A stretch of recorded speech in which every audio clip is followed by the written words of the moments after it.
పెద్దపల్లి జిల్లా గోదావరి కానిలో బీఆర్ఎస్ జిల్లా అధ్యక్షుడు కోరుకంటి చందర్ పిలుపు మేరకు బీఆర్ఎస్ మహిళా నాయకురాలు ఉషా ఆధ్వర్యంలో నిరసన వ్యక్తం చేశారు. నిండు సభలో మహిళా ఎమ్మెల్యేలపై ముఖ్యమంత్రి రేవంత్ రెడ్డి అనుచిత వ్యాఖ్యలు చేశారని అన్నారు.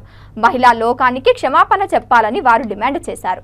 ప్రజా శ్రేయస్సు కోసం రాజకీయాలు చేయాలని ప్రతిపక్షాలను అవమానిస్తూ సభా సమయాన్ని వృధా చేయడం సరైనది కాదన్నారు. కాంగ్రెస్ ప్రభుత్వం కక్ష రాజకీయాలు చేస్తూ పాలనను పక్కదారి పట్టిస్తుందన్నారు. తెలంగాణ తల్లి విగ్రహం మార్పు మొదలు మహిళలపై రేవంత్ సర్కారు అవమానిస్తుందన్నారు. ప్రభుత్వానికి వ్యతిరేకంగా మహిళా నాయకులు ఆందోళన చేస్తే పోలీసులు విచక్షణ కాల్పోయి దాడి చేశారన్నారు. మహిళా పోలీసులను ఏర్పాటు చేయలేని దుస్థితి కాంగ్రెస్ ప్రభుత్వం ఉందని వారు మండిపడ్డారు.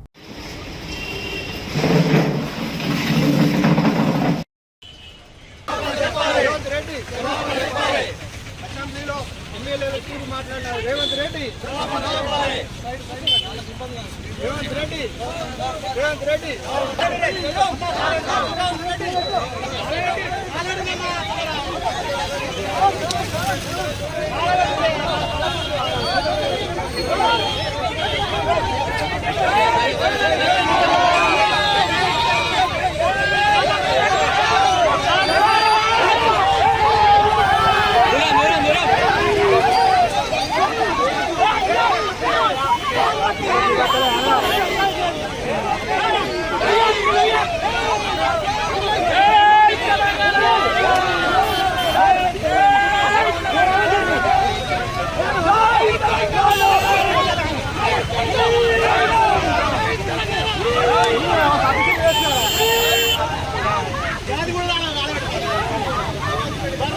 నిన్న నిండు అసెంబ్లీలో యావత్ తెలంగాణ ప్రజానికం మొత్తం చూస్తుండగా మరి మహిళా లోకాన్ని రిప్రజెంట్ చేస్తున్నటువంటి శాసన సభ్యులని ఎంత అగౌరవపరిచిల్లో మీరందరూ చూసిండ్రు.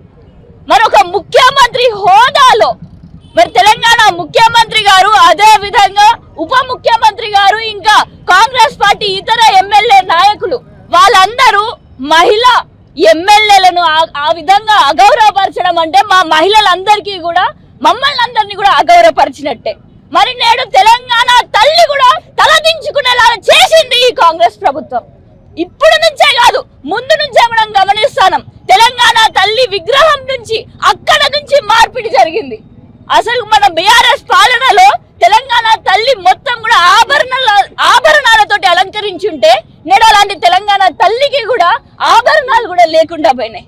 మళ్ళా మహాలక్ష్మి పథకాలు అని చెప్పేసి మహిళల కోసం ఏదో కోడి పిల్లల లెక్క మేమందరం కూడా కుక్కిపోయేటటువంటి బస్సు పథకాలు పెడుతున్నారు. కానీ మా మహిళల కోసం నిజంగా మీరు మా మహిళా శ్రేయోభిలాషులుగా మీరు వ్యవహరిస్తున్నారా?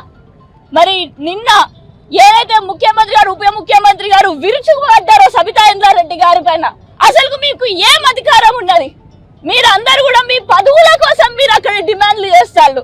సబితా ఇంద్రారెడ్డి గారు కాంగ్రెస్ లో ఉన్నప్పుడు ఏ విధంగా తనని మోసం చేసిల్లు అని అనేసి మీరు వివరిస్తుండే కదా. ఏం మోసం చేసింది? మీకు ఎంపీలు కావడానికి, మీకు ఏదో పార్టీలో పదవులు కావడానికి మీరు రాజకీయం చేసేది. రాజకీయం ఎందుకు చేయాలి? నేడు సబితా ఇంద్రారెడ్డి గారు దేనికోసం చేస్తారు? మహిళా ఎమ్మెల్యేలు దేనికోసం